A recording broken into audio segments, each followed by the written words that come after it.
ஒரே நேரத்துல 6 படங்களை தயாரிக்கும் திருப்பதி பிரதர்ஸ். இன்றைய தேதியில அதிக படம் தயாரிக்கும் நிறுவனம் லிங்குசாமியோட திருப்பதி பிரதர்ஸ் தான்.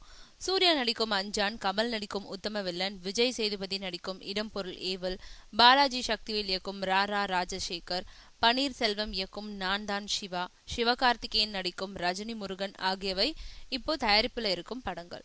சமீபத்திய ஹிட்டான கோலி சோடா, மஞ்சப்பை ரெண்டையும் திருப்பதி பிரதர்ஸ் வெளியிட்டு லாபத்தை அள்ளி இருக்கிறதுனால திருப்பதி பிரதர்ஸ் மகிழ்ச்சியில இருக்காங்க.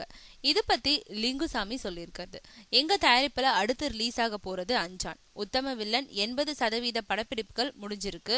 மத்த படப்பிடிப்புகள் நடந்துட்டு இருக்கு. ரஜினி முருகன் அடுத்த மாசம் ஷூட்டிங் தொடங்குது. இயக்குனர்கள் பாலாஜி சக்திவேல், ராஜு முருகன், ரவி, சுரேஷ் ஆகியோர் படத்தோட தேர்வு குழுவுல இருக்காங்க. அவங்க பார்த்து ஓகே சொன்னா படத்தை வாங்கி வெளியிடுறோம். வாங்கின பிறகு அதை எப்படி மேன்மைப்படுத்தலாம்னு யோசிச்சு அதையும் செய்வோம். மஞ்சப்பை படத்தோட பாடல்கள் எல்லாமே மீண்டும் எடுத்தோம். அதே மாதிரி புதிய இயக்குனர்கள் கதை சொன்னா அது எனக்கு பிடிச்சிருந்தா சில திருத்தங்களை சொல்லுவேன். அந்த திருத்தங்களோட மீண்டும் கதை சொன்னா தயாரிச்சிடுவேன். படத்தோட வெளியீட்டின் போது விளம்பரத்துக்காக கணிசமா செலவு செய்வோம். கோலி சோடாவுக்கு செஞ்ச விளம்பரம் அதோட தயாரிப்பு செலவை விட அதிகம். இப்படி உழைக்கிறதுனால தான் வெற்றி கிடைக்குதுன்னு சொல்லியிருக்காரு லிங்குசாமி.